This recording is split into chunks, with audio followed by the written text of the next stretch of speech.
శిలలాంటి నాకు జీవాన్ని పోసి కలలాంటి బ్రతుకు కళతోటి నింపి వలపన్న తీపి తొలిసారి చూపి ఎదలోని సెగలు అడుగంట మాపి తులివెచ్చనైనా ఓదార్పు నీవై శృతిలయలాగా జత చేరినావు.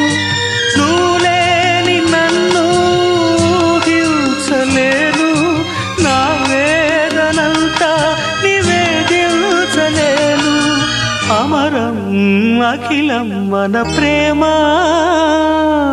ప్రియతమా నా హృదయమా ప్రేమకి ప్రతిరూపమా.